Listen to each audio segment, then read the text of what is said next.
technology. Ain't got time to make no apology. So radiation in the dead of night, love in the middle of a firefight. Database. Those resulted in tab limited text files. Then we spent some time on the Swiss Pro and we did a little joining. This is when we first got familiar with SQL Share. First thing is we joined it with a file that had Go, it had pathway, it had proteins. The Go information was all in a single cell, but it was, to me, that was a really interesting one. That was the one, if you remember, we first did our wildcard, and we're looking for pathways, so you could really quickly just search. If you just were really anxious to get some information, you do a blast, you join it that, and then you could just do a bunch of queries, okay?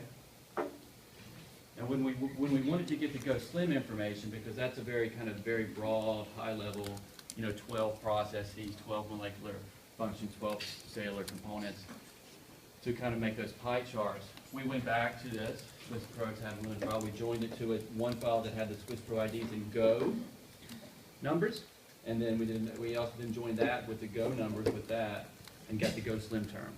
Okay, and then that's how we all made those pies. Okay. And these processes are kind of independent, okay? And we could have done them in any order. Because the other thing that we were kind of doing starting, I guess, yesterday, is we learned about 6 libraries, right? Of course, these were all combined to make this. And we took them individually, 1, 2, 3, 4, 5, 6. We mapped them back to this, okay? Again, I did that in CLC, and what we got is a file that just had 6 columns and had actually literally the number of reads that map back to each conjugate. That's the counts file that you started with yesterday. Yesterday you took just that plain old counts file and you threw it into DESeq, and what that spit out for you is let's call them differentially expressed genes or DEGs or whatever. So that was the list of conjugates that had a p-value, just a p-value either less or 5, right? Just ask questions if this. Okay? And so we had this. So then what we did is we wanted to take those different, well, these by themselves are very interesting, and we could have stopped and spent, then you could, yep.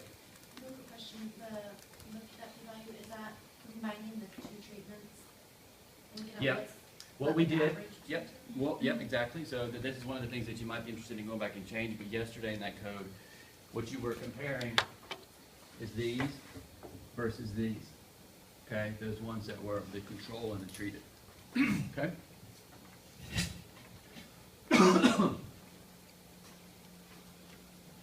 And we got a lot, right, around 3,000. And then what we wanted to do is we wanted to see, of those, we wanted to account for the distribution of function within the entire transcriptome that was being expressed. We did the enrichment analysis. And I posted a video of me teaching Lisa how to do an enrichment analysis this morning on YouTube. Did you? Yeah, that's a good one. Me asking those dumb questions. Where was I? Okay, so in order to enrichment, there's a lot of ways you can do enrichment. Now you should see that because you were playing with the website. It could have taken a lot of different information, and it's very just in the input. Okay. What we did is we used Swiss Pro IDs. You'll actually see some people that will Swiss Pro IDs from the Swiss Pro database. You can do a lot of different stuff. Some people I've actually seen do a different species specific one that might take the starfish and just go against the zebrafish protein database, but I don't think that's what we used the Swiss Pro that was kind of everything.